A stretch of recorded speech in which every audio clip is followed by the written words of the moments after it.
نحمده ونستعينه ونستغفره ونؤمن به ونتوكل عليه ونعوذ بالله من شرور أنفسنا ومن سيئات أعمالنا من يهده الله فلا مضل له ومن يضلله فلا هادي له ونشهد أن لا إله إلا الله وحده لا شريك له ونشهد أن سيدنا وسندنا مولانا محمدا عبده ورسوله صلى الله تعالى عليه وعلى آله وبارك وسلم تسليما كثيرا كثيرا. أما بعد، أعوذ بالله من الشيطان الرجيم. بسم الله الرحمن الرحيم. فاذكروني أذكركم. سبحان ربك رب العزة عما يصفون وسلام على المرسلين والحمد لله رب العالمين. درشی پڑھ لیجئے. اللہم صلی علی محمد وعلی آل محمد کما صلیت علی ابراہیم وعلی آل ابراہیم انک حمید مجید. اللہم بارک علی محمد وعلی آل محمد کما بارکت علی ابراہیم وعلی آل ابراہیم انک حمید مجید. میرے معزز دوستو، بزرگوں اور ہمارے بہنیں، بیٹیاں، خواتین، السلام علیکم ورحمۃ اللہ وبرکاتہ. شعبان کا مہینہ ہے اور بہت معزز مہینہ ہے. آپ صلی اللہ علیہ وسلم کا مہینہ ہے. اس مہینے کے اندر بھی اگر ہم نے اس کو نظر انداز کر دیا، تیاری نہیں کی، تو رمضان کا جو اللہ تعالیٰ کا قرب کا معاملہ ہے، رمضان میں جو سب سے اہم چیز ملتی ہے، قرب ملتا ہے، معرفت ملتی ہے، اللہ کی پہچان ملتی ہے. نہیں کیا تو ہر کام میں ملتی ہے، پورے سال میں ملتی ہے. یہ رمضان میں، شعبان میں یہ اور ملٹیپلائی ہو جاتی ہے. وہ الگ بات ہے، بہت ملٹیپلائی ہو جاتی ہے. لیکن ملٹیپلائی جہاں ہوتی ہے تو ضائع بھی تو ہم فوراً کر دیتے ہیں. لیکن جب اللہ کی قرب، اللہ کی محبت مل جاتی ہے، پھر انسان کو خوف آتا ہے. وہ ہر وقت ہر ایک ہی چیز مانگتا ہے، اللہ سے اللہ کو مانگتا ہے. اللہ کی محبت کیسے آ جائے؟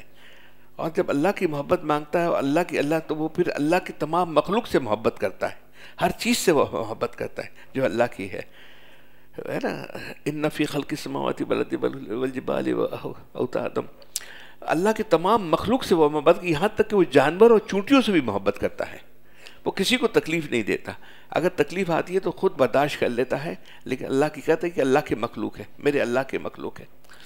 مثال کے طور پہ اگر باپ سے، ماں سے محبت بہت زیادہ ہے، تو اگر ایک بھائی آ جائے گا اور وہ فرما بردار نہیں ہے تو وہ اس کو ہیلپ کرے گا، مدد کرے گا کہ میری ماں باپ کا، میرا بھائی ہے، اس کا بیٹا ہے. تو یہ اللہ کے مخلوق کے ساتھ تو اپنا زاویہ نگاہ چیک کرنے کے لیے کہ اللہ کا قرب کتنی، معرفت کتنی ہے، اس کا چیک کرنے کا ایک ہی طریقہ ہے. آپ یہ دیکھ لیں کہ مخلوق سے ہمارا کیسا تعلق ہے. مخلوق میں تمام چیز آ گئی. مخلوق میں امت بھی آ گئی، مسلمان بھی آ گئے اور غیر مسلمان بھی آ گئے. ہماری سب سے محبت ہوگی، ہے نا. غیر مسلمانوں سے زیادہ محبت اس کے لیے ہوگی کہ وہ تو بیچارے مریض ہیں، دعاؤں کے مستحق ہیں کہ اللہ ان کو ایمان دے دے. یہ بغیر ایمان کے ہے. زیادہ ہماری توجہات کی، ہماری دعاؤں کے مستحق ہے اللہ ان کو بھی ایمان والا بنا دے، پورے عالم کو ایمان والا بنا دے. ہماری محبت کتنی ہے. اب محبت میں بھی یہ ہے کہ ہم محبت کے اندر آزمائش آتی ہے. جب ہم نے محبت شروع کر دی، بیوی کی آئے گی، بچوں کی آئے گی، رشتہ دار کی آئے گی، دوستوں کی آئے گی، کاروبار کی آئے گی، معاملات کی آئے گی، معاشرت کی آئے گی، اخلاق کی آئے گی. سب سے بڑی بات، یہ تمام چیزوں کو تباہ کرنے والی ایگو کی آئے گی، غصہ آئے گا. میں تھوڑی سی میرے پاؤں میں درد شروع ہوا ہے گھٹنے میں، تو میں وہ پٹی والے کے پاس گیا.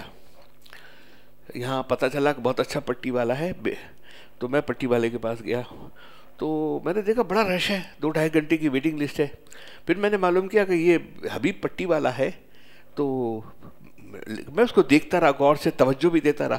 2-2.5 گھنٹے تھے. میں نے کہا چلو اپنے اذکار اور ذکر پورے کر لیں گے. لیکن میں نے ان کو لوگوں سے ڈیلنگ کرتے ہوئے اتنی بہترین دیکھی. وہ سمجھا رہے ہیں، بات کر رہے ہیں، پیار سے بات کر رہے ہیں. مجھے متاثر کیا. تو میں نے کہا یہ ہیں کون لوگ؟ ہم تو ویسے ہاسپٹل جاتے ہیں نا، آغا خان چلے گئے، ادھر چلے گئے، یہاں گئے تھے. تو میں نے پتہ چلا کہ یہ پٹی والوں کا، یہ میں نے ابھی فاروق بھائی سے اسی لیے پوچھا میں نے، یہ پٹی والے ہیں. سب جگہ پر یہ گھٹنے کی پٹی لگانا، یہ کرنا، جوڑنا، اس میں کام کرتے، پورے کراچی میں پھیلے ہوئے ہیں. تو میں نے کہا اتنی محبت سے مریض کو دیکھ رہے ہیں، اتنی تسلی کے ساتھ دیکھ رہے ہیں. میں تو پتہ چلا کہ میں نے پھر غور کیا، معلوم کیا، تو پتہ چلا یہ سب اسماعیلی آغا خانی ہیں. اسماعیلی آغا خانی سنی نہیں ہے نا، یہ سب سنی ہے. یہ اسماعیلی، میں یہ کہہ رہا ہوں، یہ اسماعیلی تھے، تمام لوگ اسماعیلی تھے. تو میں نے کہا کہ اللہ پاک سے میں نے اللہ سے دعا کرنی شروع کی. میں نے ہاں اللہ سے دعا کرنی شروع کی. میں نے کہا کہ سب سے مشکل ماں جو ہماری معرفت کا جو ہوتا ہے وہ ایگو کا مسئلہ ہوتا ہے. غصہ، میں، سختی بات کرنا، غصہ کر دینا، ہے نا، اگر مزاج کے خلاف ہو جائے تو بالکل آؤٹ ہو جانا. میں نے کہا اللہ ان کو تو یہ سب پروسیس سے گزرے ہوئے ہیں، اللہ ان کو ایمان دے دے، اللہ ان کو ایمان بنا کے سنی بنا دے. میں ان کے لکھوں اللہ سے دعا کی میں نے، اور کہتا رہا کہ میں نے کہا ایسے لوگ ہیں کہ اگر یہ سن کلمے والے ہو جائیں اور یہ ہمارے اہل اس کے اندر سلسلے کے اندر آ جائیں تو جو سب سے مشکل کام ہے ان کے لیے آسان ہے. یہ الگ بات ہے بعد میں شیطان ان کے ساتھ بھی لگ جائے گا، ان کے ساتھ بھی شیطان لگ جائے گا. بڑی تسلی کے ساتھ ایسے پیار سے سمجھایا، ایسی پیار سے بات کی. تو سب سے مشکل کام جو ہوتا ہے نا، جب ہمیں معرفت کے درجے کے اندر ہم پہنچتے ہیں، جب دیکھیں ایک ہے شریعت، ایک ہے طریقت. شریعت علم ہے، لا، ایک قانون علم ہے، اور طریقت یہ ہے کہ سمجھانا، اس کو پریکٹیکل امپلیمنٹ کرنا. اور جب طریقت زندگی کے اندر آ جاتا ہے، سمجھ میں آ جاتا ہے، پھر یقین کی کیفیت کی بات ہوتی ہے. یقین کی کیفیت اعمال سے بنتی ہے، اعمال ہوں گے یقین کی کیفیت ہوگی. اس کے بعد معرفت کا درجہ شروع ہوتا ہے، اللہ کی پہچان کی، اللہ کی محبت کا درجہ شروع ہوتا ہے نا. کہ کتنی اللہ کی محبت ہے، اللہ کی محبت. جب اللہ کی محبت اور معرفت شروع ہوتی ہے نا، وہاں شیطان آ کر اٹیک شروع کرتا ہے. بڑے بڑے تہجد گزاروں کو میں نے دیکھا ہے، تہجد گزار ہے سب ہے، لیکن غصہ یہاں اوپر بیٹھا ہوا ہوتا ہے، بات نہیں کرتے. اللہ تعالیٰ ہم سب کی حفاظت فرمائے، ہماری آپ کی سب کی حفاظت فرمائے. یہ غصہ تباہ و برباد کر دیتا ہے. انسان بندگی کے لیے پیدا ہوا ہے، بندگی، بندہ بنے. بندہ تو اس کو ہوتا ہے بندگی، فنائیت ہو اس کے اندر، اس کی اپنی حیثیت کچھ بھی نہیں ہے ہی نہیں نا ہماری حیثیت. اور اگر انسان بندگی کے اندر لگا ہوا رہے، کوشش کرتا ہوا رہے، تو اس کی اللہ تعالیٰ اس کی نسلوں میں، دنیا میں اس کو دکھاتے. ایک میں نے عجیب بات پڑھی، میں آپ کو سناتا ہوں. یہ روح المعانی کے اندر ہے، جو میں آپ کو کوئی ڈائجسٹ کی بات نہیں بتا، روح المعانی کے اندر ہے کہ ابراہیم علیہ السلام تھے، انہوں نے نفی کی. ان کو کہا گیا کہ تم ستاروں کو سجدہ کرو، منع کر دیا، ستارے میرے اللہ نہیں ہو سکتے. پھر کہا چاند کو سجدہ کرو، بولا چاند بھی میرا مولا نہیں ہو سکتا. سورج کو کرو، سورج بھی نہیں ہو سکتا. تینوں کی نفی کر دی. جب نفی کر دی تو ایک ابراہیم علیہ السلام تھے جس کے باپ نے اس کو آگ میں ڈالنے کے لیے سپورٹ کیا. لیکن ابراہیم علیہ السلام نے یہ جب قربانی دی، باغ بھی آگ نہیں جلی، وہ تو آپ کو بڑی بات، لمبی بات ہے، آپ کو پتہ ہے. لیکن ابراہیم علیہ السلام کی 3 نسلوں کو وہ حضرت، دیکھیے ابراہیم علیہ السلام کے نفی کی تو سورج، چاند، ستارے، یہ اب ہمارا رب نہیں ہے، سجدہ اس میں نہیں کی. جب سجدہ نہیں کیا تو اللہ سبحانہ تعالیٰ نے ان کی 3 نسلوں کے بعد حضرت یوسف علیہ السلام کو اللہ تعالیٰ نے خواب میں دکھایا کہ وہ تینوں چاند، ستارے، سورج ان کو سجدہ کر رہے ہیں، ان کو سجدہ کر رہے ہیں. اگر ہم اللہ کے ہو جائیں گے، اللہ کے مانیں گے، اللہ کی فکر کریں گے، یہ معرفت کا درجہ اور یقین کا درجہ ہمارے اندر آنے لگ جائے گا. یہ بغیر ایسے نہیں آتا، ہر چیز کے لیے مجاہدہ کرنا پڑتا ہے، بغیر مجاہدے کی بات نہیں بنتی. ہمارے حضرت والا جب یہ بیان کرتے تھے نا تو ایک شعر پڑھتے تھے ساتھ میں. جب یہ بیان کرتے تھے، جتنی جس کی قربانی اتنی ہی میری مہربانی، جتنی جس کی قربانی اتنی ہی میری مہربانی. یہ بغیر قربانی کا نہیں آتا. ہر چیز کی قربانی دینے کے بعد تیل مشین سے نکلتا ہے تو بیج ہوتا ہے، وہ تیل بن جاتا ہے. تو روح جو ہے، روح کو تھوڑی آزمائش آئے گی، تھوڑے مسئلے مسائل آئیں گے زندگی کے اندر. ایسا نہیں کہ سب آپ نکل جائیں گے اندر. اب مسئلے مسائل کے اندر پرابلم کیا ہوتا ہے کہ انسان فوری طور پہ تھک جاتا ہے اور عامل کے پاس چلا جاتا ہے. میں یہاں سائٹ سے جب آتا ہوں نا تو میں ایک راستے میں دیکھا ایک مسجد پڑتی ہے ہم لوگ سائٹ میں ہوتے، تو وہ مسجد کی ابتدا حضرت مولانا حی صاحب نے اس کی بنیاد رکھی تھی. وہ بورڈ لگا ہوا ہے. اچھا، اس کے سامنے ایک عامل بیٹھا ہوا ہے. وہ عامل کے پاس 100-200 آدمی وہاں باہر بیٹھے ہوئے ہوتے ہیں. 100 آدمی تو پکے بیٹھے ہوں گے. میں بھی وہاں رک گیا ایک دن، تو کہا کہ بھائی پہلے آپ اندر جائیں گے تو 300 روپے کا ٹوکن لینا پڑے گا. 300 روپے کا میں نے 300 روپے بھی دے دیے، ٹوکن لے لیا. میں نے کہا اندر تو جاؤ تو صحیح، دیکھو تو صحیح ہے کیا اس کے اندر. تو 300 تو وہ ٹوکن لے رہے ہیں. پھر جب اندر وہ ان کو بلاتے ہیں تو وہ اس کے پورا نقشہ بنا کے دے دیتے کہ تم پہ یہ ہر آدمی کے اوپر جن ہے، ہر آدمی کے اوپر بھوت ہے، ہر آدمی کے جن کے قبیلے لگے ہوئے ہیں. اس کی توڑ کے لیے وہ ایسی چیزیں بتاتے جو آپ کر نہیں سکتے. الو کا مغز لے آؤ. اب ہم یہی کہیں گے بھائی آپ کر لینا اس کے اندر. بولا 6000 جمع کرا تو الو کا مغز ہم لے کر اس کا صدقہ کریں گے. ہم اس کے پاس چلے جاتے ہیں. یہ اس سے کچھ نہیں ہوتا. ہم زیادہ سے زیادہ، ہم جو تقویٰ والے لوگ ہیں وہ بھی اب تعویذ کے اوپر چلے جاتے ہیں. بھائی تعویذ دے دیجئے نا. تعویذ نہیں، عمل کرنے پڑیں گے، اعمال کرنے پڑیں گے. اعمال وہ اس کے لیے قربانی بھی دینی پڑے گی. اس کے بغیر بات نہیں بنے گی. دیکھیں اصل ہے یقین والی کیفیت. اگر یقین ہو، اللہ سے مانگنا ہو، اللہ سے آہو فگا ہو، تو اللہ تعالیٰ کسی کو رد نہیں کرتے. تھوڑا تھوڑا چیک اینڈ بیلنس کرتے ہیں کہ یہ میری محبت کا دعویٰ تو کرتا ہے، کتنا ہے، 22 کیرٹ گولڈ ہے، 21 ہے، 20 ہے، 10 کیرٹ گولڈ ہے، کیا اس کے اندر ہے. تھوڑی سی آزمائش آتی ہے. رشید احمد گنگوئی کا میں نے آپ کو پہلے بھی قصہ سنایا تھا. ہمارے تمام مشائخ بزرگ تھے نا، ان کا مزاج یہ تھا کہ وہ تعویذ دینے کی زیادہ فکر نہیں کر، بہت زیادہ اصرار کرے تو کچھ تعویذ آیت الکرسی وغیرہ کچھ اس کی جو نقش لکھ کے بنا کے دے دیتے تھے. وہ ایک ہی بات کہتے تھے، اعمال کرے. اور اعمال میں کیا؟ 2 اعمال. ایک اعمال جو تو ہم استغفار کر لیا، درود شریف پڑھ لی، تمام چیز کر لی، لیکن ہماری خانقاہوں میں اس اعمال کے اوپر زیادہ محنت نہیں کہتی تھی. کہتے اللہ سے دوستی کر لو نا، اللہ سے اپنا تعلق بنا لو نا. تعلق اور دوستی کب ہوگی؟ جب اللہ کی نافرمانی ہم چھوڑیں گے. ہماری غیبت ہے، بدگمانی ہے، بد نظری ہے، معاملات ہے، معاشرت ہے، بہت ساری چیزیں. اللہ سے تعلق کر لو. جب اللہ سے تعلق، اللہ ہی کرنے والے ہیں، اللہ ہی اس کا حل دینے والے ہیں، پھر ہاتھ اٹھا لو، اللہ سے ہاتھ اٹھا لو، مانگ لو. رشید احمد گنگوئی کا واقعہ آپ کو میں نے پہلے بھی سنایا تھا. تو وہ ان کے خادم تھے، اور وہ خادم بڑی خدمت کرتے تھے، وہ بھی جوان تھے. تو وہ اپنے گھر میں چھٹی کے دن جاتے تھے. تو ان کے ماں باپ نے کہا کہ اب شادی کر دیں اس کی. جب شادی کرنے کے لیے جہاں بچی کے جاتے تو کہتا کہ ہماری بچی کو کیا کھلائے گا، یہ تو حضرت ہر وقت حضرت کے پاس پڑا ہوا ہوتا ہے، یہ خود بھی بھوکا رہے گا، وہاں سے کھائے گا پیے گا، گھر پہ تو کچھ بھی نہیں ہوگا. تو اس نے کہا کہ نہیں، منع کر دیتے تھے. یہ پھر پریشان ہو گیا. تو اس نے حضرت سے کہا حضرت کو ایسا تعویذ مجھے دیجئے کہ میری منگنی اور شادی ہو جائے میری. جہاں بھی میری والدہ جاتی ہیں تو پریشان ہو جاتی ہے. کہا کہ بھائی میں رشید احمد گنگوئی کی بات کر رہا ہوں. میں نے کہا میرا کام نہیں تعویذ دینے کا. اب وہ خاص کوئی لوگ ہوتے ہیں نا، تعلق ہوتا ہے تو انسان کو کچھ کمپرومائز کرنا پڑتا ہے. انہوں نے کاغذ اور پینسل لیا، ایک خادم سے کہا، اور انہوں نے کچھ لکھ دیا. اور لکھ دینے کے بعد اس کو بند کر دیا، کپڑے میں ڈھانک دیا. بولا تم اس کو ہاتھ میں باندھ لو، لیکن ایک شرط پہ میں دے رہا ہوں تم کو، اس کو تم کبھی کھولو گے نہیں، دیکھو گے نہیں. اس کو تم کھولو گے نہیں اور اس کو تم دیکھو گے نہیں، ٹھیک ہے؟ انہوں نے کہا ٹھیک ہے. اب وہ اتفاق سے ان کا گھر جانا ہوا. جب گھر جانا ہوا تو کیا دیکھتے ہیں کہ وہ بچی، اس کی والدہ کسی بچی کے لیے اس کو جاتی ہے. ان کے جہاں بچی کے لیے پروپوزل لے کے جاتے تو انہوں نے کہا کہ ہاں ٹھیک ہے، ہم شادی کرنے کے لیے تیار ہیں. اب اس کے دوست پریشان ہو گئے کہ اس نے تعویذ باندھا ہے، شیخ نے تعویذ دیا ہے، اور پہلی دفعہ میں اس کی بات ہو گئی، بچی سے بات ہو گئی اور شادی بھی ہو گئی. تو دوستوں نے کہا کہ یہ تعویذ بتاؤ، تعویذ میں کیا ہے؟ بولا تو حضرت نے منع کیا ہے تعویذ نہیں بتانا. بہت اس کو فورس کیا، میں نہیں بتایا. تو دوستوں نے کیا کیا، اس کو پکڑا اور لٹایا اور یہاں سے تعویذ نکال لیا. تعویذ نکال لیا. اب تعویذ میں کیا لکھا ہوا تھا؟ تعویذ میں یہ لکھا ہوا تھا، میں جانتا نہیں ہوں، یہ مانتا نہیں، یہ تیرا بندہ تیرا غلام، تو جانے تیرا کام.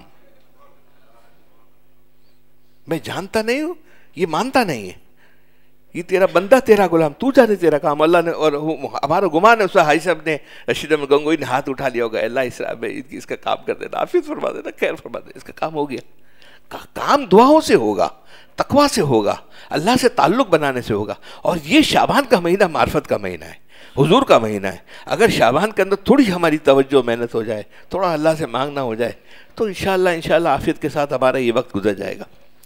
اب اس کے اندر کچھ چیزیں ایسی ہیں، یہ ہمارے حضرت والے کا ایک رسالہ ہے، میں اسی میں سے تھوڑا کر کے آپ کو سناؤں گا پہلے، پھر ہم دوسری طرف جاتے ہیں. قیامت کے دن عرش کا سایہ یہ ملنا مغفرت کی علامت ہوگا. دیکھو قیامت کا دن ہوگا، ہم دیکھیں انسان کو مرنا ہے، موت ہے، یہ تو سب کو ہے نا.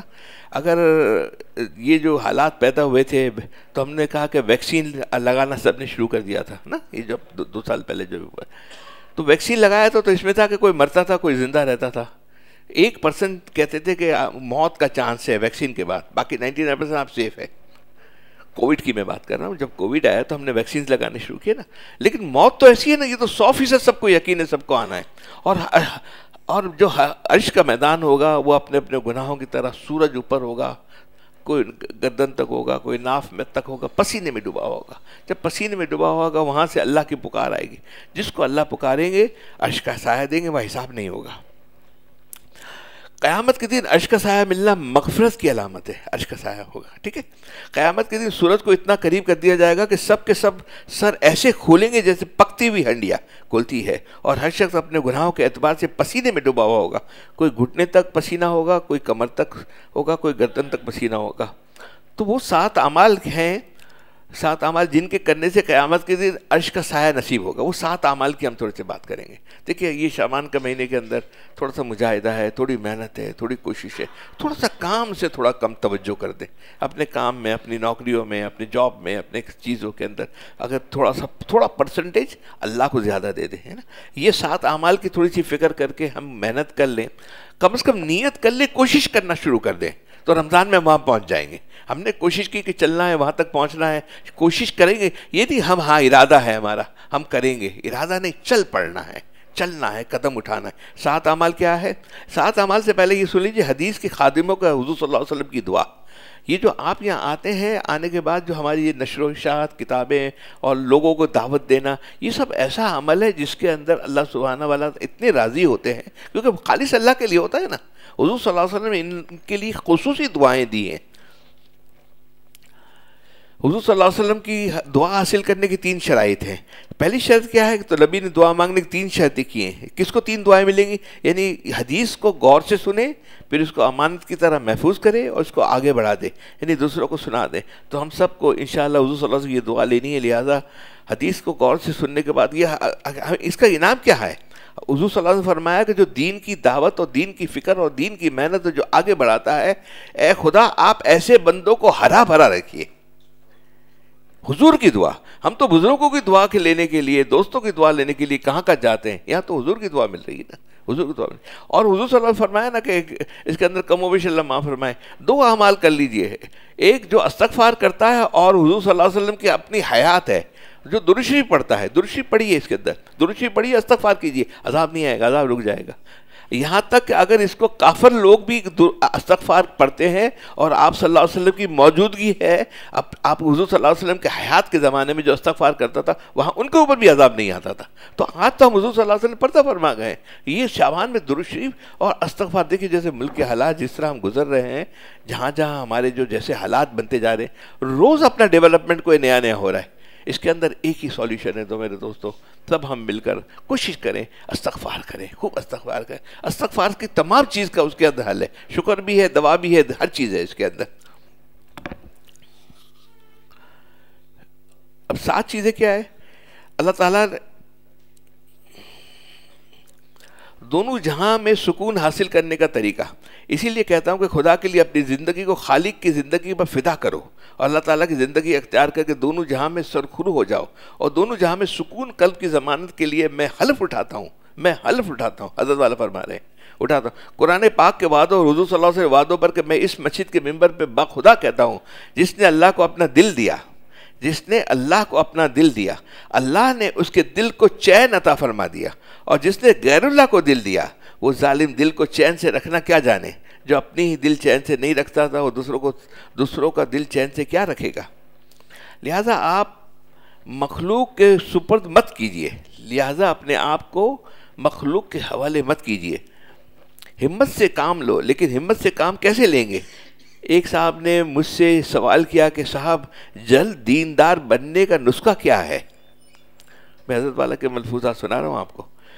ایک صاحب نے مجھ سے سوال کیا کہ صاحب جلد دیندار بننے کا نسخہ کیا ہے؟ میں نے کہا کہ بات یہ ہے کہ ہم مٹی کے ہیں، مٹی کی چیزوں کی طرف مائل ہو جاتے ہیں، ہر جنس اپنی جنس کی طرف لپکتی ہے، کبوتر کے ساتھ اڑتا ہے، باز کے ساتھ۔ دیکھو ہوائی جہاز سے سبق لو، ہوائی جہاز لوہے کا، پیتل، تانبے سے بنتا ہے، یہ آسمانی چیزیں ہیں یا زمین کی چیزیں ہیں، اس لیے ایئرپورٹ کے رن وے کے زمین پر جہاز کھڑا رہتا ہے، لیکن جب اس کو اڑنا ہوتا ہے اور زمین کو چھوڑنا ہوتا ہے تو زمین سے فضا میں اڑنے کے لیے پیٹرول کے کئی ہزار گیلن خرچ ہو جاتے ہیں۔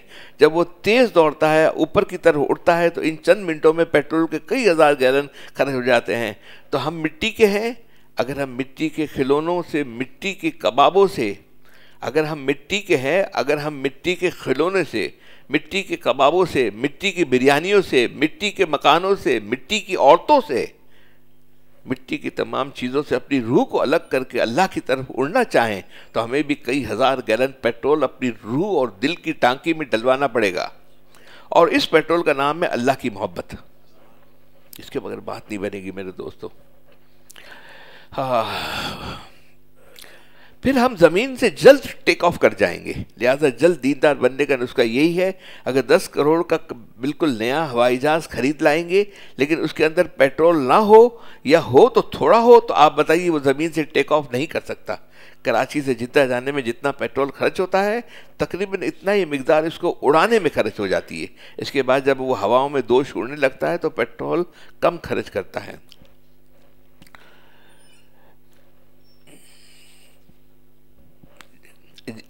اللہ تعالیٰ جس کو توفیق دیتے ہیں نا, ہم یہ جو دعائیں کرتے ہیں اللہ سے مانگتے ہیں, یہ ضائع نہیں ہوتا. یہ اولاد نہیں نسلوں میں چلتی ہے. بس ہمارا کام ہے اللہ سے رجوع کرنا. میرے دوستو, یہ شعبان میں اگر ذکر ہمارا تھوڑا سا کم ہو جائے نا تو کوئی بات نہیں. اگر ذکر معمول اگر آپ 500 دفعہ کلمہ پڑھتے 100 پڑھتے ہیں تو 200 دفعہ کر لیجیے. دعاؤں کو بڑھا دیجیے, اللہ سے مانگنا بڑھا دیجیے. پوری امت تکلیف میں ہے, پاکستان تکلیف میں, تمام مسلمان تکلیف میں, ہر انسان تکلیف میں. مانگیے, روئیے اللہ سے. روئے بغیر بھی بات نہیں بنتی ہے. جگر صاحب دیکھیں, جگر مراد آبادی کا تو آپ نے سنا ہے, اس کے اندر حضرت نے واقعہ پھر دوبارہ لکھا ہے, پہلے بھی سنایا ہے. جگر مراد آبادی آل انڈیا کے شاعر تھے, بہت بڑے شاعر تھے. تو جب وہ اسٹیج کے اوپر آتے تھے شعر کرنے کے, شعر پڑھنے کے لیے نا, تو 2 ہاتھ سے 2 لوگ اتنی وہ پیتے تھے شراب کہ 2 لوگ اس کو ہاتھ سے پکڑ کے اٹھا کے اسٹیج کے اوپر لاتے تھے, پھر وہ شعر پڑھتے تھے. بس اللہ کے وقت آ گیا, توفیق ملنی تھی. جب توفیق ملتی ہے تو اللہ تعالیٰ خود سن لے اے دوست جب ایام بھلے آتے ہیں, سن لے اے دوست جب ایام بھلے آتے ہیں, گھات ملنے کی وہ خود آپ ہی بتلاتے ہیں. اب یہ اس نے جگر کا اگر آپ سوچیں, اگر ہسٹری آپ اس کی پڑھیں تو کوئی نہ کوئی پیچھے کوئی وجہ ہوتی ہے بننے کے اندر.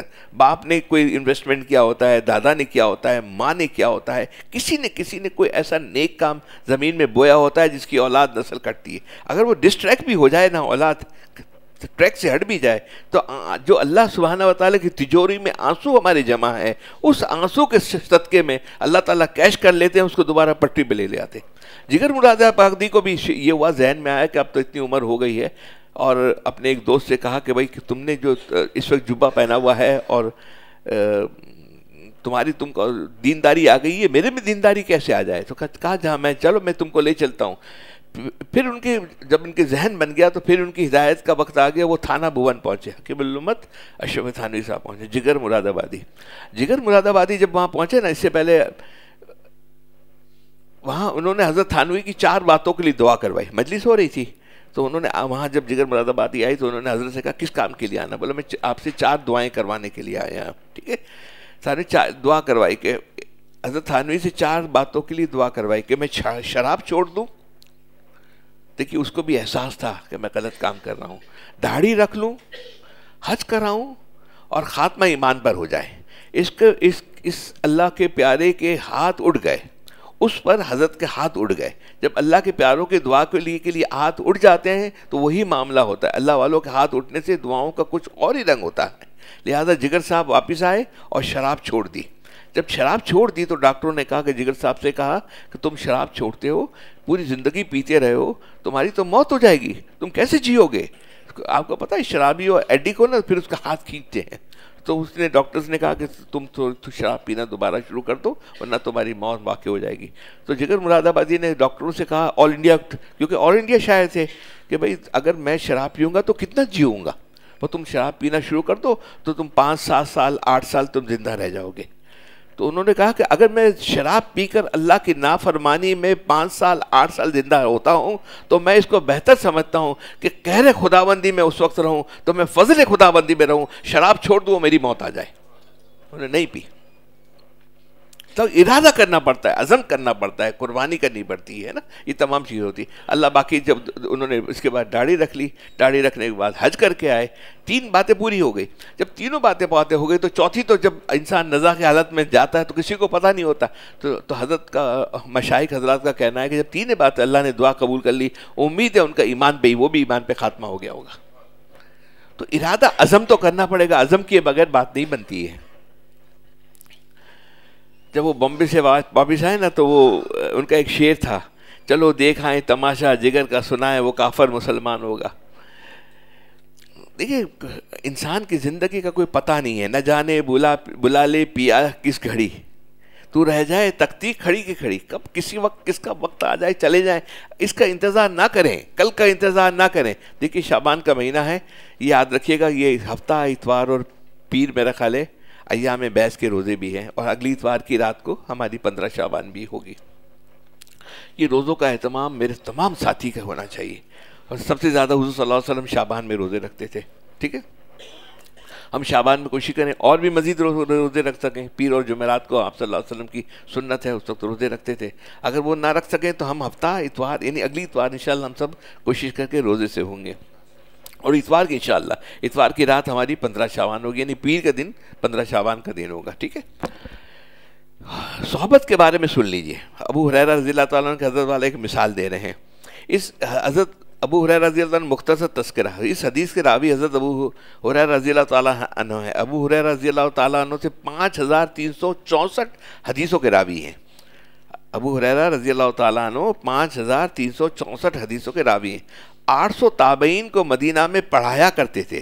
حضرت عمر رضی اللہ تعالیٰ کے بیٹے حضرت عبداللہ ابن عمر رضی اللہ تعالیٰ، آپ صلی اللہ علیہ وسلم کے چچا کے بیٹے حضرت عبداللہ بن عباس، حضرت جابر، حضرت انس جیسے صحابی ان کی شاگرد تھے۔ یہ ہے صحبت نبوی کا فیضان۔ لوگ کہتے ہیں صحبت سے کیا ہوتا ہے؟ حضرت ابو ہریرہ رضی اللہ تعالیٰ نے حضور صلی اللہ علیہ وسلم کی زیادہ صحبت اٹھائی تھی، اس کا نتیجہ یہ نکلا کہ بڑے بڑے صحابہ بھی ان کے شاگرد ہوئے۔ ابو ہریرہ کے کیا معنی ہے؟ بلی کا باپ، چھوٹی بلی کا ہریرہ کہتے ہیں۔ ایک دن حضرت ابو ہریرہ آستین میں بلی کا بچہ لیے ہوئے تھے، تو حضور صلی اللہ علیہ وسلم نے دیکھ کر فرمایا ما ھذا فی کمک، تیری آستین میں کیا ہے؟ عرض کیا یا رسول اللہ بلی کا بچہ ہے۔ آپ نے فرمایا انت ابو ہریرہ، بلی کے تم باپ ہو؟ بس اس دن میں اس کے بعد ان کا مشہور نام یہی ہو گیا، ان کا اصلی نام لوگ بھول گئے اور نبی کا رکھا ہوا نام چل پڑا۔ اور بڑے بڑے محدثین لکھتے ہیں 35 دلائل ان کے نام عبد الرحمن ثابت ہوتا ہے، لیکن آپ 1 لاکھ مسجدوں میں جائیں تو مشکل سے 1000 مولوی کو یہ بات بتا سکیں گے کہ ان کا نام کیا تھا۔ 7 قسم کے لوگوں کو عرش کا سایہ۔ اب یہ اصل ہم ٹاپک کے اوپر آتے ہیں، ٹھیک ہے؟ یہ 7 قسم کے وہ لوگ ہیں کہ جن کو اللہ سبحانہ و تعالیٰ حشر کا میدان ہوگا، عرش کا سایہ ملے گا، ٹھیک ہے نا؟ بڑی زندگی نہ ختم ہونے والی، ہمیشہ رہنے والی زندگی۔ یہاں کیا ہے؟ کتنا جئیں گے؟ 60 70 80 سال 90 سال جئیں گے، جانا سب کو ہے، کچھ بھی نہیں یہاں پہ رکھا ہوا ہے۔ اور کیا آپ نے وہ کہتے ہیں کہ اتنے گز پہ مکان بنایا ہے، یہ فلانا کیا، یہ کہ وہ زمین کی تو 3/6 کی جو کور ہوگی اسی میں جا کر ڈال دینا ہے نا، اس میں تو کچھ بھی نہیں ملنا ہے۔ وہاں تو جو ملے گی ہمیں ساتھ دے گی۔ ایک تو تبارک الذی ہم نے پڑھنی ہے۔ میں نے پہلے بھی کہا ہے کہ دیکھیے تبارک الذی کسی کا کوئی ناگاہ نہیں ہونا چاہیے، بلکہ جو نوجوان بچے ہیں اس کو تو حفظ کر لیں، یاد کر لیں۔ اب جوانی میں جو چیز یاد ہو جاتی ہے نا، وہ بڑھاپے میں پھر وہ یاد رہتی ہے، مضبوط ہوتی ہے، اور بڑی عمر میں یاد کرنا بڑا مشکل ہو جاتا ہے۔ میں نے کل بیٹے سے بھی میں نے کہا دیکھو 2 دفعہ دن میں تبارک پڑھا کرو، 1 دفعہ تو تبارک پڑھ کے پوری امت کو بخش دیا کرو، وہ صبح کا معمول کر لو۔ الحمدللہ الحمدللہ لک الحمد شکر۔ 94 میں میرے والد صاحب کا انتقال ہوا تھا، 94 سے میں نے ایک معمول اپنا بنا لیا۔ ایک تبارک جب ان کو ہم بھیجیں گے، بخشیں گے، ان کو بھیجیں گے، تبارک بھیجیے، اور بھی اعمال بھیجنے ہیں لیکن تبارک ضرور پڑھنا ہے۔ پھر میں نے بچوں سے کہا کہ بچوں کو سمجھایا، میرے پوتوں کو سمجھایا کہ اس کو تم یاد کر لو، حفظ کر لو، ہے نا؟ حفظ ہو جائے گا تو آپ 2 رکعت نفل میں بھی پڑھ سکیں گے، دن میں 2 دفعہ ہو جائے گا۔ قبر میں یہ ساتھی ہوگا ہمارا، اور تو کوئی چیز ساتھ نہیں آئے گا نا، کوئی گاڑیاں کا فون، ٹیلی فون، دوست احباب، فیکٹریاں، کوئی ساتھ نہیں آئے گا، تبارک الذی ساتھ آئے گا، ٹھیک ہے؟ تبارک الذی کا معمول کسی کی بھی کوشش کر کے ناگاہ نہیں ہونا چاہیے۔ 7 اعمال کیا ہیں جو ہمیں جب عرش کا میدان ہوگا اس کے اندر اللہ تعالیٰ جس کو سایہ ملے گا۔ حضرت ابو ہریرہ رضی اللہ تعالیٰ فرماتے ہیں کہ میں نے حضور صلی اللہ علیہ وسلم سے یہ ارشاد گرامی سنا ہے کہ 7 قسم کے لوگوں کو خدا تعالیٰ اپنا سایہ عطا فرمائیں گے۔ بعد محسن نے اس کی شرح یہ کی کہ یہاں اپنے سایہ سے مراد اللہ تعالیٰ کی رحمت کا سایہ ہے، مگر اکثر محدثین ترجیح یہی دے رہے ہیں کہ اس کا عرش کا سایہ ہے مراد ہے۔ پہلی قسم کون ہے؟ الامام العادل، یعنی وہ بادشاہ جو عدل کرتا ہے۔ دیکھیے یہ سب سے اہم بات ہے، وہ بادشاہ جو عدل کرتا ہے وہ بھی اس کو عرش کا سایہ ملے گا۔ اب بادشاہ کون ہے؟ ہم سب اپنے اپنے بادشاہ ہیں۔ دیکھیں ہر ایک کی کوئی نہ کوئی نیچے ماتحت ہے۔ ایک گھر کے اندر خاتون ہے تو اس کے اندر اس کی بہو ہے، بیٹیاں ہیں، کوئی نہ کوئی ہے، ہمارے ماتحت بھی کام کرنے والے۔ اگر کسی کے پاس کچھ بھی نہیں ہے تو زبان، آنکھ، کان، ہاتھ تو میرے ماتحت ہے نا، میں تو اس کا بادشاہ ہوں نا۔ اگر میں اس کو اللہ کے فضل اور اللہ کے حکم کے مطابق چلاؤں گا تو میں عادل بادشاہ ہو گیا۔ اگر میں نافرمانی میں اپنی زبان کو چلاؤں، اپنی آنکھ کو چلاؤں، اپنی کان کو چلاؤں، اپنی سوچ کو چلاؤں، میں اپنے اقدام کو چلاؤں، تو میں نالائقوں میں، گنہگار لوگوں میں شمار ہو گیا۔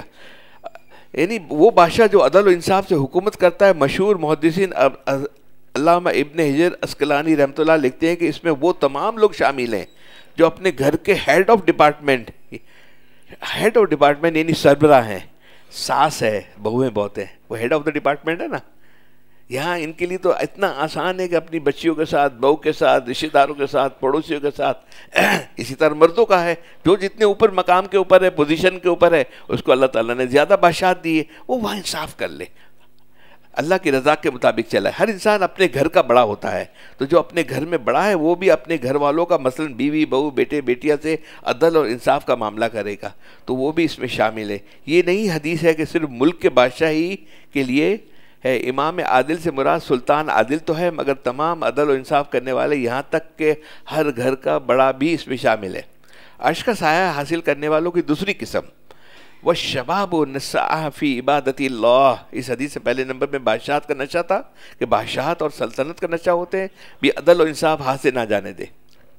اب نمبر 2 کی ترتیب کے راز دیکھیے، اس میں جوانی کا نشہ ہے، یعنی وہ جوان جس کی جوانی خدا تعالیٰ کی عبادت میں گزر جائے، وہ جوانی میں نشہ میں بھی اللہ کو نہ بھولے۔ علامہ حجر اسقلانی رحمۃ اللہ فرماتے ہیں کہ اس حدیث سے ایک اور روایت ہے جس کی راوی حضرت سلمان فارسی ہیں۔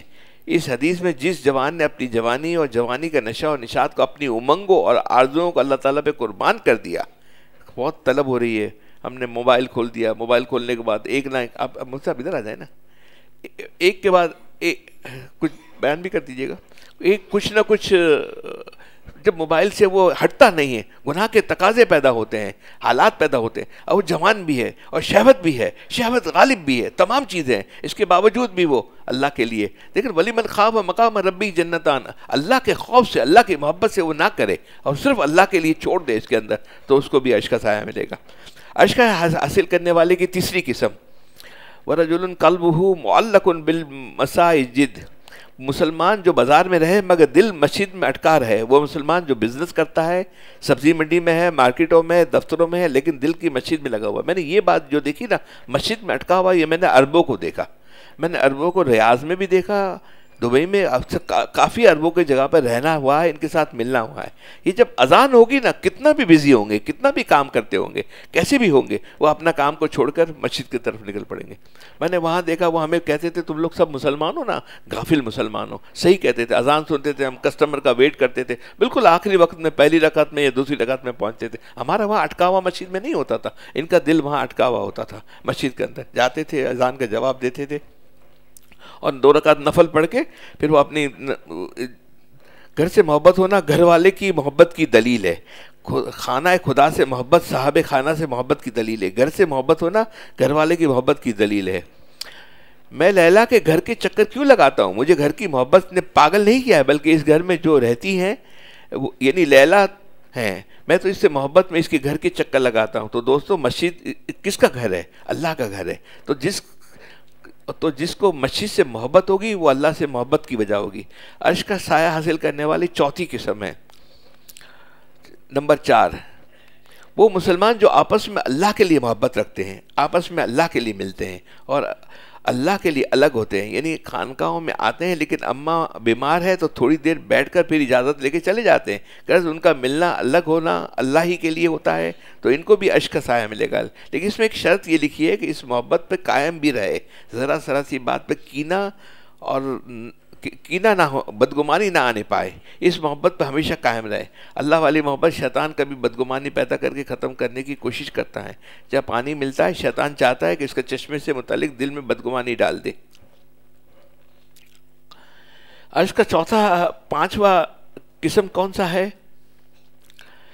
کسی شخص کو کوئی خوبصورت عالی خاندان اور باعزت عورت گناہ کے دعوت دے اور وہ عورت خاندانی لحاظ سے اونچے خاندان کی ہو، کیونکہ بعض لوگ وزاداری میں ایسے ہوتے ہیں کہ اگر بھنگن بلائے تو انہیں شرم آتی ہے. تو سید حضور صلی اللہ علیہ وسلم ارشاد فرماتے ہیں کہ اعلیٰ خاندان کے صاحب جمال اور خوبصورت عورت اسے اشارہ کرے، دعوت دے، گناہ کی دعوت دے، اور وہ اللہ کے سب ایسا ہو کہ اللہ کے خوف سے، اللہ کی محبت سے وہ گناہ نہ کرے. ایک نوجوان کو ایسی ایک عورت نے پھنسانے کی کوشش کی تو اس نے کہا کہ مجھے چلیے اس کو چھوڑ دیجیے. اب جہانگیر کی بات سن لیجیے ایک واقعہ. یہ جوانی جو ہوتی ہے نا انسان کی، ہمارے یہاں یہ ایگو کے بعد جس کے پاس اللہ نے مال دے دیا ہے، یہ سب سے بڑا اس وقت مسئلہ یہ وومنائزنگ کا ہے. آدمی اگر گھر کی بیوی آ جائے اور بچی اچھی ہے تو وہ کہتے ہیں کہ ہاں لکشمی بچی ہے، ہم نے بہت ترقی کی کام کیا، تو اس کے ساتھ ٹھیک ٹھاک گزرتی ہے. لیکن پیسہ آ جاتا ہے تو وہ پیسے میں ادھر ادھر نکل جاتا ہے، وہاں گناہوں کی طرف نکل جاتا ہے. اور اگر گھر کے اندر بیوی آئے، بچی آئے اور وہ خدا نہ خواستہ کاروبار میں حالات میں، تو کہتے ہیں کہ یہ تو منوج گھر میں بیوی آ گئی. اس میں بیوی کا، عورت کا کیا قصور ہے؟ یہ مردوں کی شرارت ہے، یہ مردوں میں شیطان گھسا ہوا ہے، اس کے نفس اس کے اوپر غالب ہے. جہانگیر بادشاہ تھا تو جہانگیر بادشاہ کی نور جہاں سے آپ کو بتایا محبت کے قصے آپ نے سنے ہوں گے. نور جہاں ایک بہت خوبصورت اور حسین عورت تھی، ہے نا، اور بڑی عقل مند اور ہوشیار تھی. تو اس کی شادی سے پہلے اس کے تعلقات بن گئے تو اس کے بغیر اس کو چلتا نہیں تھا جہانگیر کو. ایک دن وہ دربار میں جانا تھا تو 2 سفید کبوتر تھے، نور جہاں کو دے کے وہ دربار میں گیا. جب تھوڑی دیر میں واپس آیا تو اس کے نور جہاں کے ہاتھ میں 1 کبوتر تھا. جب 1 کبوتر اس کے ہاتھ میں تھا تو جہانگیر نے اس سے پوچھا کہ میں تو تمہیں 2 کبوتر دے گیا تھا، 1 کبوتر کہاں گیا؟ تو نور جہاں نے کہا کہ 1 کبوتر اڑ گیا. تو جہانگیر نے پوچھا کیسے اڑ گیا؟ تو نور جہاں نے دوسرا کبوتر بھی چھوڑ دیا، ایسے اڑ گیا. اس کو یہ ادا بہت پسند آئی. بہرحال اس نے اس سے اس کی شادی ہو گئی، اور وہ تو تاریخ کی بہت ساری باتیں آپ کو پتہ ہے. لیکن اب اس میں جو اہم بات ہے کہ جب اس کو اپنے پیچھے بٹھا کر سلطنت کے شاہی فرمان اور فیصلے لکھتا تھا، اس کے بغیر، نور جہاں کے بغیر 1 منٹ اس کو چلتا نہیں تھا. آپ دیکھیے وہ نور جہاں، وہ اصل میں نور جہاں ہماری جو مغل ڈائنیسٹی ہوئی ہے نا، اس کے اندر ہندوؤں کا بہت غلبہ تھا اور شیعوں کا بہت غلبہ تھا. ہماری عورتیں کافی اس کے اندر شیعہ، ایران اور افغانستان سے سب یہ لوگ آئے تھے نا، تو شیعوں کا بہت غلبہ تھا. اب بہت قیمتی بات، $1 ملین کی بات ہے نور جہاں کی اور جہانگیر کی. ذرا وہ سن لیجئے گا، اس کو میں پڑھ کے سناتا ہوں. تو اس کو اپنے پیچھے بٹھا کر سلطنت کے شاہی فرمان اور فیصلے لکھتا تھا. تو ایک دن نور جہاں نے کہا کہ جب میرے بغیر آپ کا دماغ نہیں صحیح رہتا تو آپ بھی میرا مذہب اختیار کر لیجئے. میں شیعہ ہوں، آپ بھی شیعہ بن جائیے، کیونکہ عاشق کو چاہیے کہ اپنے معشوق کے مذہب میں آ جائے. کتنی ہوشیار عورت ہوگی. ٹھیک ہے، آپ بھی شیعہ بن جائیے کیونکہ عاشق کو چاہیے کہ اپنے معشوق کے مذہب میں آ جائے. تو جہانگیر نے کہا، تاریخ کی کتابوں میں اس کو گولڈن ورڈ سے لکھا ہوا ہے. اس جہانگیر کی بات سن لیجئے. تو جہانگیر نے کہا کہ جانا بتا جاں ایمان دادم، اے محبوب تجھ کو اپنی جان دی ہے، اپنا ایمان نہیں دیا ہے. اے محبوب تجھ کو اپنی جان دی ہے، اپنا ایمان نہیں دیا. اس زمانے کے بادشاہوں کے ایمان کا یہ حال تھا کہ جان دے دو مگر ایمان نہ دو. جان دینے کا مطلب یہ کہ شریعت کے خلاف نہ کرو. حلال بیوی سے بھی اتنی محبت جائز نہیں جس کی وجہ سے جماعت سے نماز چھوٹ جائے. حلال بیوی سے اتنی محبت جائز نہیں کہ دین کے سب تقاضے ختم کر دیے جائیں. گھر سے باہر ہی نہیں نکلے. مریدین کہتے ہیں کہ حضرت گھر سے باہر آ کر کوئی نصیحت کیجیے، مگر حضرت بیوی کے پاس بیٹھے ہوئے ہیں. عشق کا سایہ حاصل کرنے والوں کی 6ٹھی قسم، جو اللہ کے راستے میں خیر اور نیکی کرے، اللہ کے راستے میں مال خرچ کرے، مسجد، مدرسہ، طلبہ کے اخراجات غرض کوئی بھی نیک کام کرے، لیکن اس طرح کرے کہ دانے ہاتھ سے صدقہ کرے تو بائیں ہاتھ کو بھی خبر نہ ہو. اپنا صدقہ خیرات اتنا چھپائے کہ نام بھی مشہور نہ ہو. کوشش یہ کرے کہ اس کے اندر اس طرح معاملہ بنائے کہ کچھ تو کوشش تو کرے. چلو دیکھ لے، کوئی پتہ چل جائے کوئی بات نہیں، لیکن اس کی اپنی نیت، اپنا ارادہ ہو. اور 7ویں قسم کون سی ہے؟ یہ عمل بھی عجیب ہے اور سستا ہے. 7واں عمل جو ہر ایک کر سکتا ہے، اس میں کوئی پیسہ لگانے والا کام نہیں ہے، نہ ہی کوئی خرچہ ہے. 7واں نمبر اتنا آسان ہے کہ نہ اس میں کوئی پیسہ خرچ ہوتا ہے، نہ حسین عورت کی دعوت ہے. کوئی مسلمان بندہ تنہائی میں اللہ کو یاد کرے اور رو پڑے، اور اس کی آنکھوں سے آنسو بہہ پڑے کہ اللہ اے اللہ میرے اللہ آپ مجھ سے کیسے ملیں گے, کہاں ملیں گے؟ سبحان اللہ. ایک بزرگ شاعر اللہ تعالیٰ سے طلب, میں عین جوانی میں جنگل میں اللہ تعالیٰ کی تلاش کرتے ہو, آسمان کی طرف دیکھ کر اللہ سے روتے, اپنے ملنے کا پتہ کوئی نشاں تو بتا دے مجھ کو اے رب جہاں. یہ اللہ سے رونا ہے, ملنا ہے, اور اللہ سے رو کے ایک اشعار دیکھ لیجئے, ایک شعر کے اندر تمام تصوف آ جاتی. اپنے ملنے کا پتہ کوئی نشاں تو بتا دے مجھے اے رب جہاں. جس کو خدا اپنی تڑپ دیتا ہے وہ بالغ ہوتے ہی, بلکہ بات تو بالغ ہونے سے پہلے ہی ولی اللہ ہو جاتے ہیں.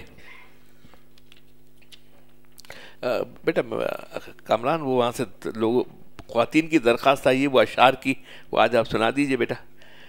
حضرت سعد ابن ابی وقاص مختصر تذکرہ سن لیجیے. یہ صحاح ستہ کی حدیث ہے. اس کے راوی حضرت سعد ابن ابی وقاص یہ حضور صلی اللہ علیہ وسلم کے ماموں لگتے ہیں. اور حضور صلی اللہ علیہ وسلم فرماتے ہیں کہ سعد ابن وقاص میرے ماموں ہیں, لائق تو کوئی میرے ماموں جیسا اپنا ماموں. اب صلی اللہ علیہ وسلم نے جنگ بدر میں اپنے دستے مبارک سے انہیں تیر عطا فرمایا اور کہا کہ اے سعد تیر چلائیے. پھر ان کو دعائیں دی کہ خدا آپ کی تیر کو صحیح رکھے اور آپ دعا ہمیشہ قبول کرے.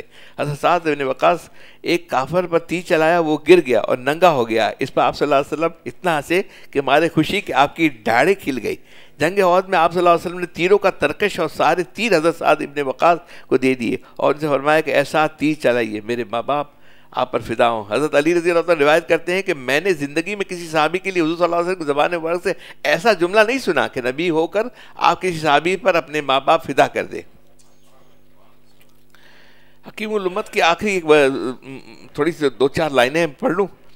دستور عمل, اے نفس, یہ نفس کی جو مکاری ہے, بار بار ہم مغلوب ہو جاتے ہیں.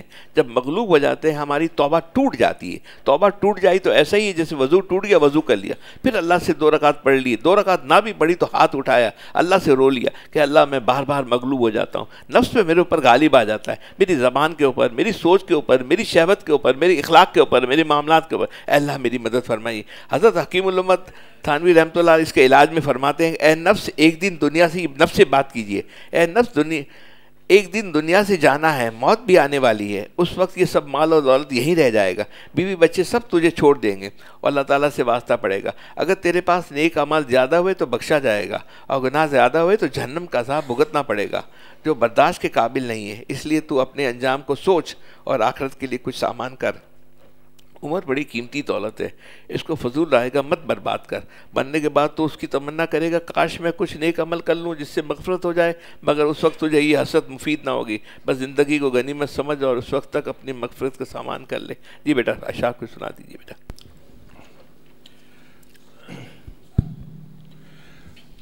یہ اشعار حضرت کی اجازت سے پڑھوں گا, دعائی اشعار ہیں, درود شریف پڑھ لیجیے. اللہم صلی علی محمد وعلی آلہ وصحبہ.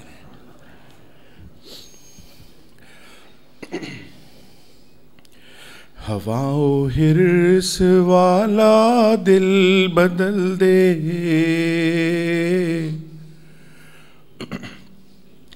ہوا و حرص والا دل بدل دے, میرا غفلت میں ڈوبا دل بدل دے. بدل دے دل کی دنیا دل بدل دے, بدل دے دل کی دنیا دل بدل دے, خدایا فضل فرما دل بدل دے.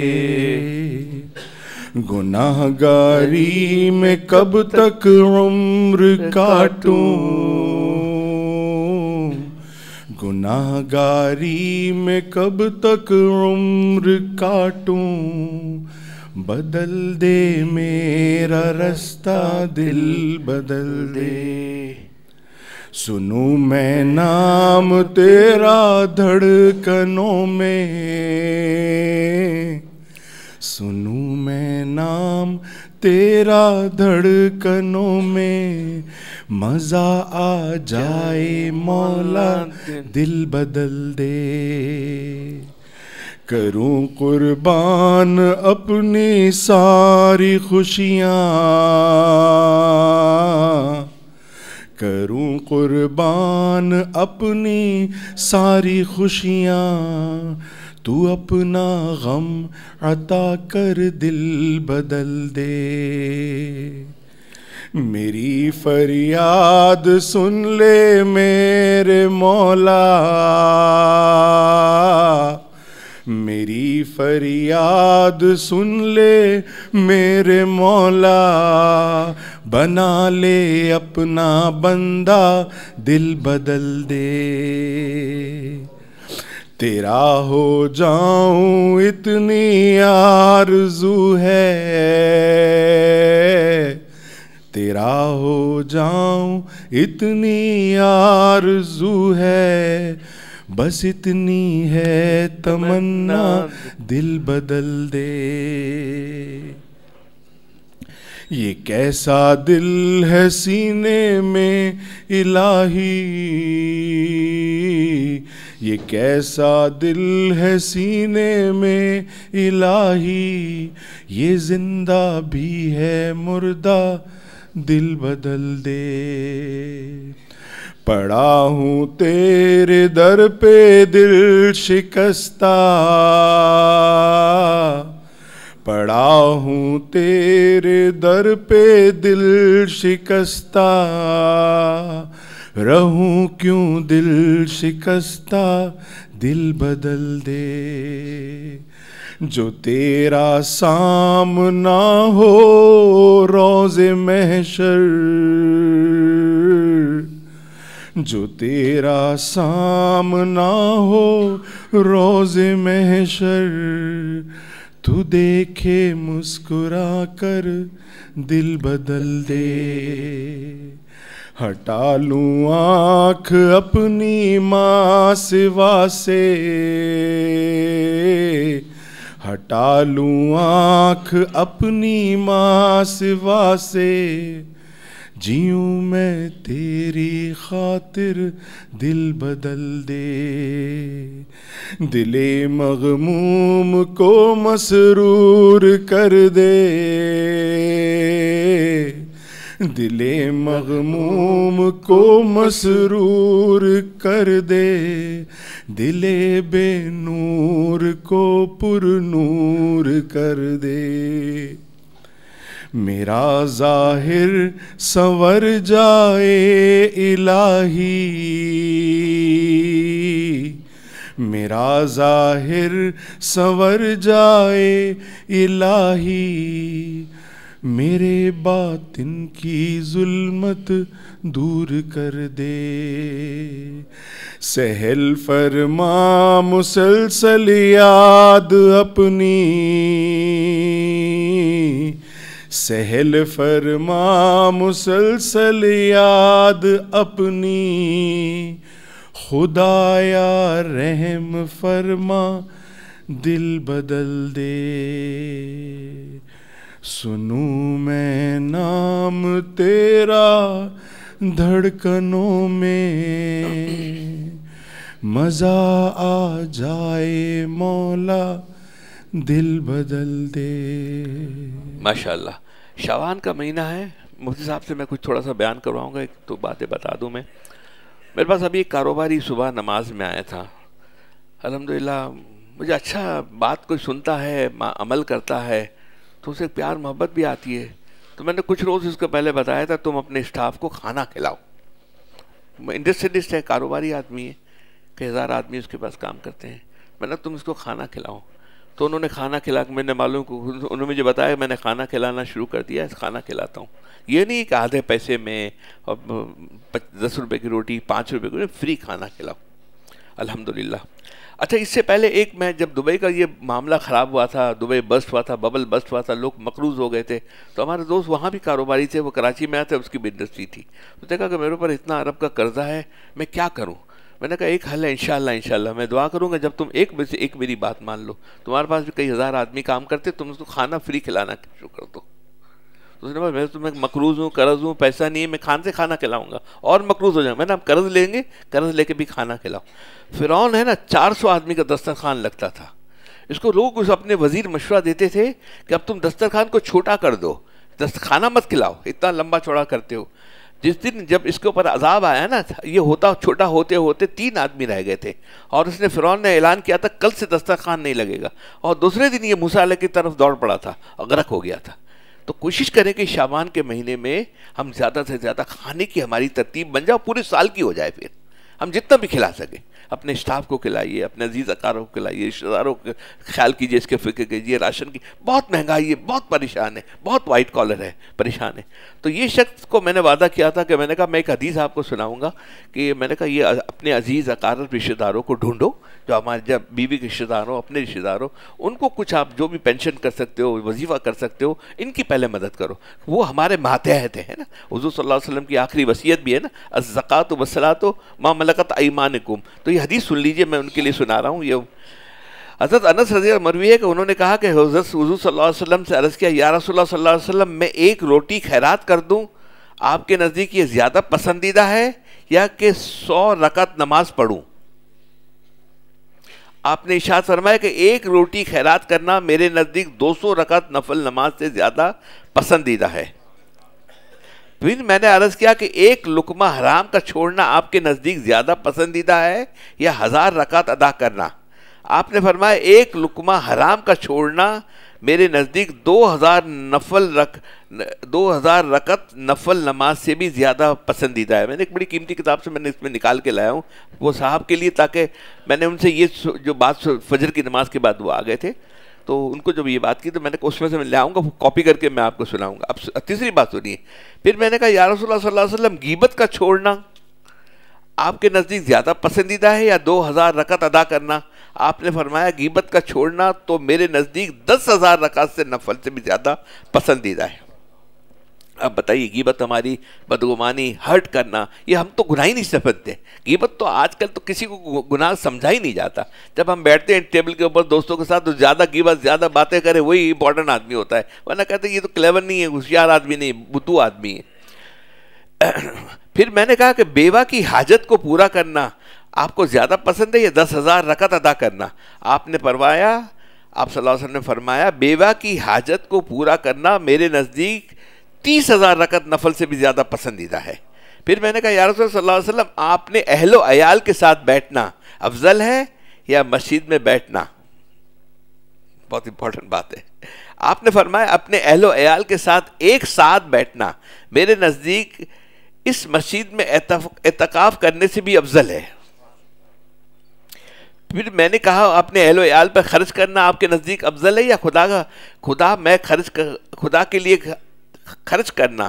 آپ نے فرمایا تمہارے 1 درہم اپنے اہل و عیال پر خرچ کرنا میرے نزدیک راہ خدا میں 1 اشرفی خرچ کرنے سے افضل ہے۔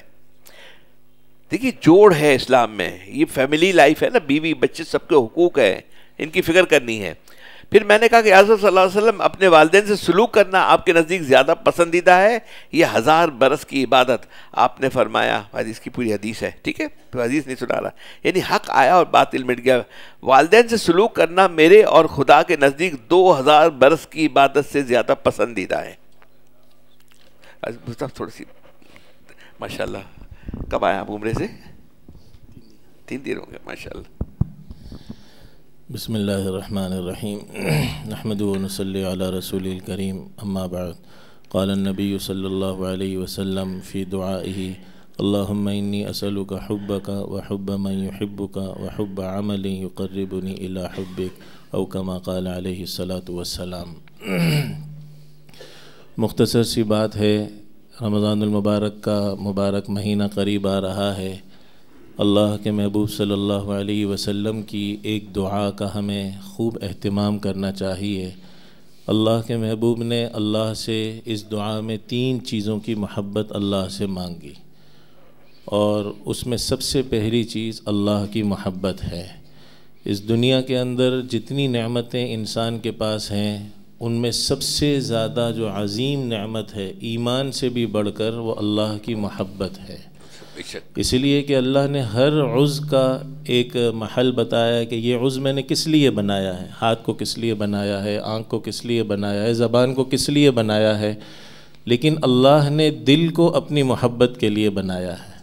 جو دل اللہ کی محبت سے خالی ہے وہ ایسا ہی بیکار ہے جیسے اللہ بچائے ہاتھ شل ہو جائے، انسان نابینا ہو جائے اور کوئی لولا لنگڑا ہو جائے، جس مقصد کے لیے عضو بنا اس میں استعمال نہیں ہے، تو کتنا اچھا دیکھنے میں انسان ہو، خوبصورت ہو، سواری بھی اچھی ہو، مکان بھی اچھا ہو، لیکن اس کے دل میں اللہ کی محبت نہیں ہے تو یہ شخص فقیر ہے، اس سے بڑھ کر کوئی فقیر نہیں ہے۔ اور اگر دیکھنے میں کیسا ہی ہے، دیکھنے میں اس کے کپڑے بھی بہت اچھے نہیں ہیں، اس کی سواری بھی بہت بڑھیا نہیں ہے، لیکن اس کا دل اللہ کی محبت سے بھرا ہوا ہے، تو وہ سب سے بڑا غنی ہے۔ اللہ کے محبوب صلی اللہ علیہ وسلم کے زمانے میں ایک بازار لگا کرتا تھا، اس میں بدو آیا کرتے تھے، گاؤں سے شہر کی چیزیں لے کر جایا کرتے تھے، تو حضرت زائر رحمہ اللہ اکثر تشریف لاتے۔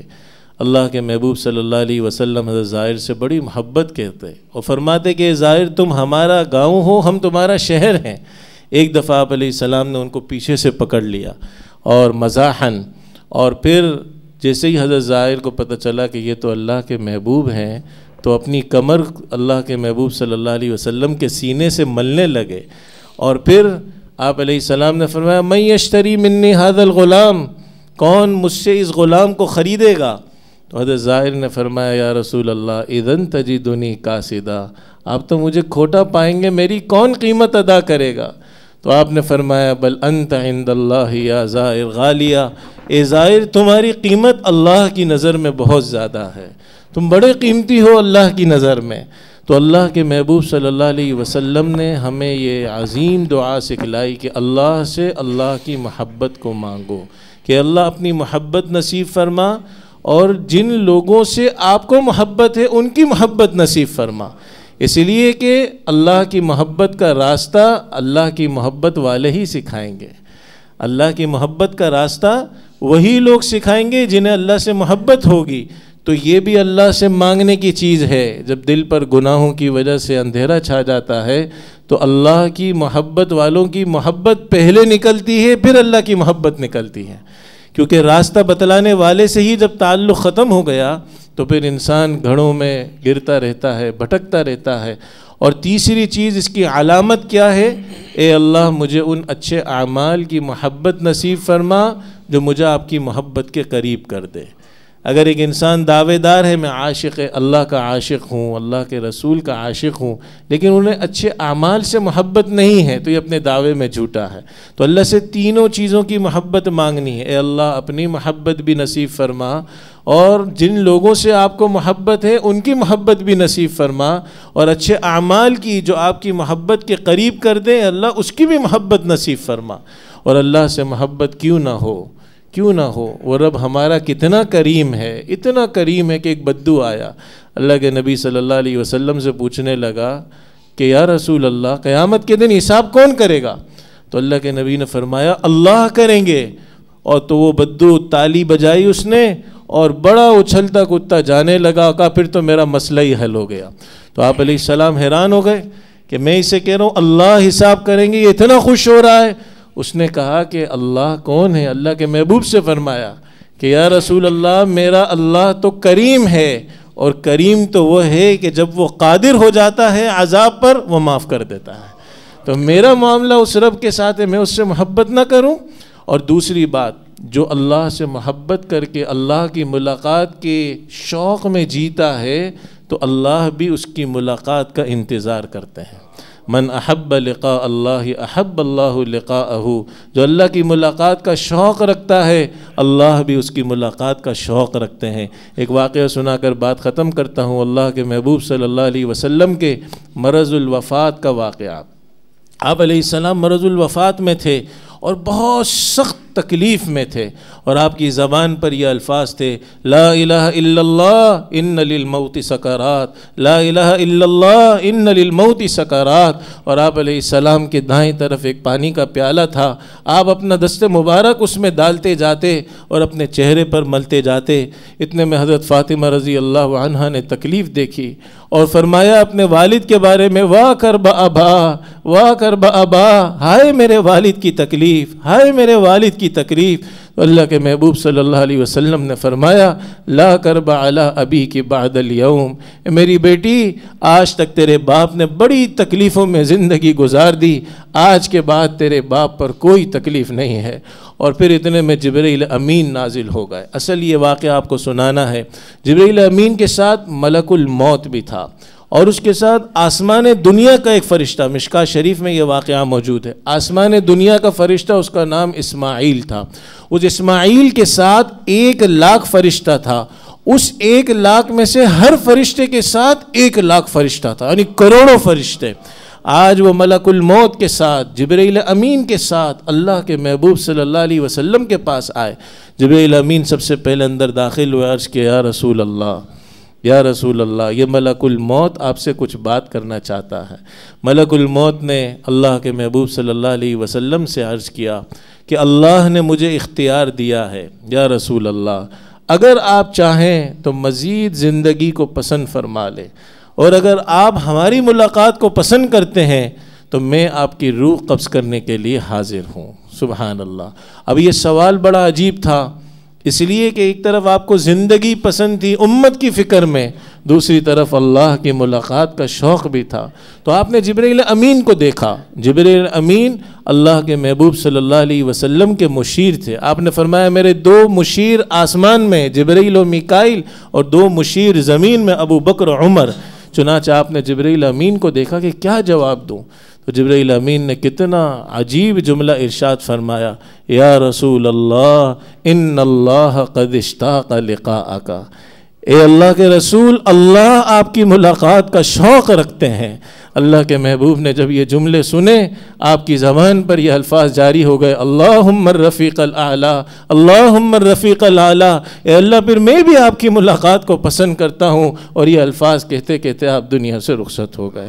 تو اللہ سے دعا ہے، الحمدللہ ہم یہاں پہ آتے ہیں، اور آج جو ہم نے یہ 7 عرش کے سائے میں رہنے والے لوگوں کا ذکر سنا، اللہ ان میں ہمیں شامل فرمائے۔ یہ بھی کنہیں کو نصیب ہوگا جنہیں اللہ کی محبت نصیب ہوگی۔ اللہ کی محبت ہوگی تو مسجد میں بھی دل اٹکا رہے گا، اللہ کی محبت ہوگی، اللہ کا ذکر کریں گے تو زبان سے بھی اور آنکھوں سے بھی آنسو جاری ہو جائیں گے۔ جتنی چیزیں اللہ کی محبت ہوگی جوان کے دل میں، اس کی جوانی اللہ کی نافرمانی سے بچی رہے گی۔ تو اللہ یہ محبت ہم سب کو اپنے فضل سے نصیب فرمائے۔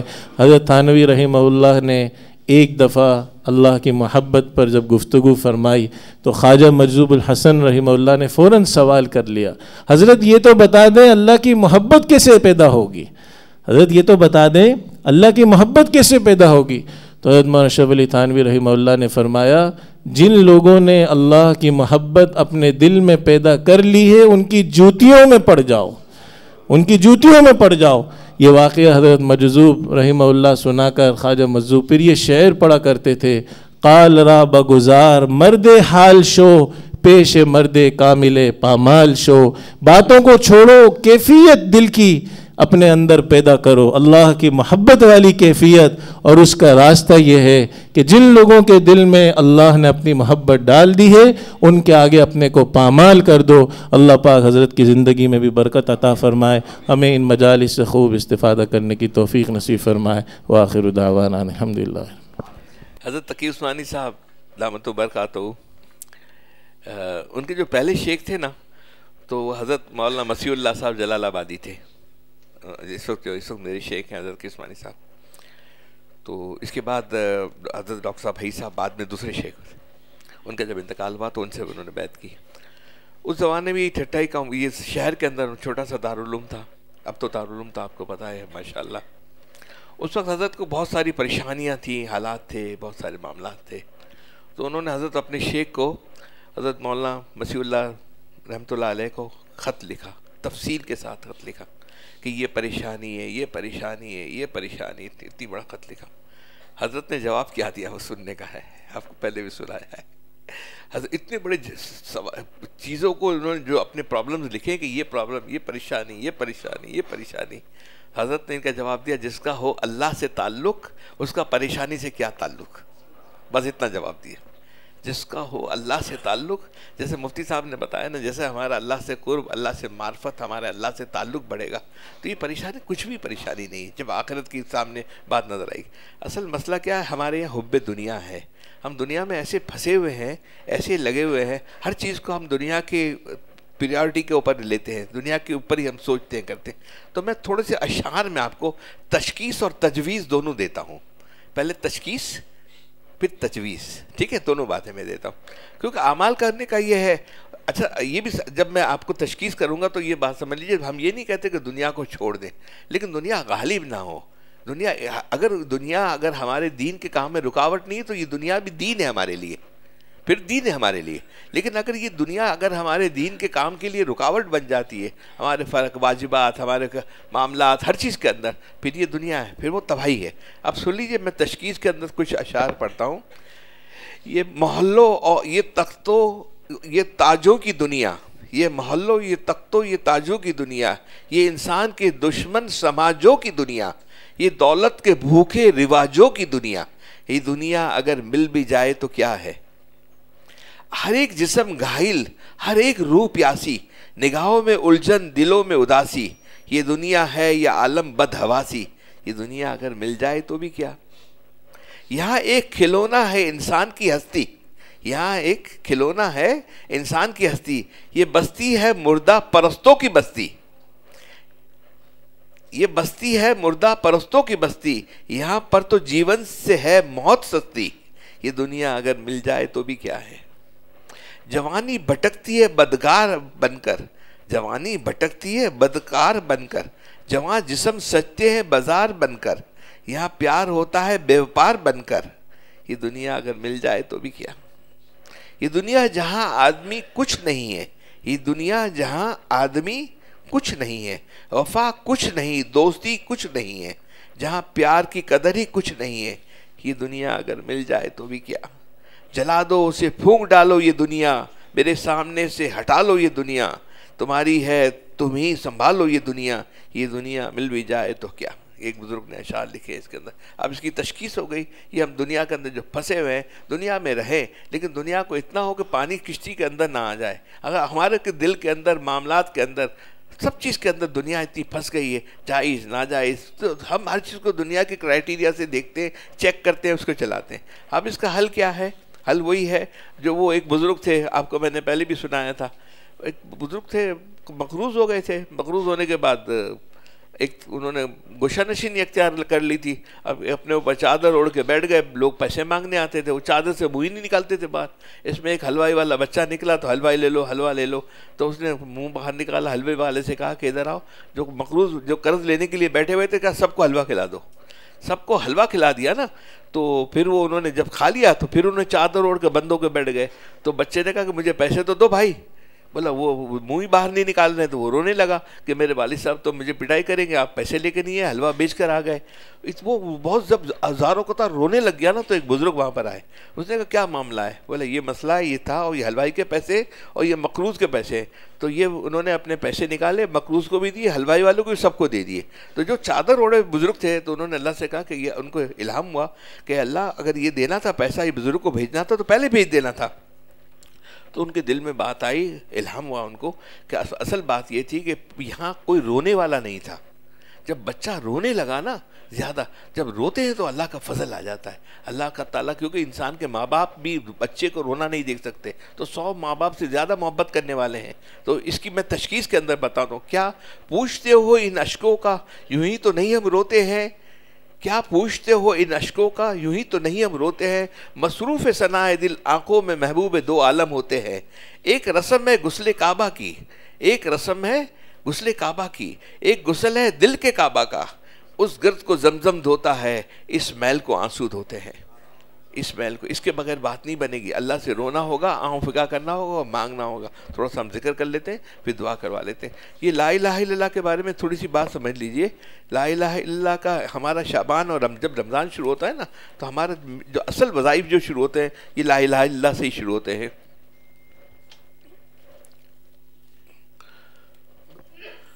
میں چاہتا ہوں ایک چیز پڑھ کر وہ بھی آپ کو بہت تھوڑا سا ہے، چھوٹا سا ہے، آپ کو میں سنا دوں۔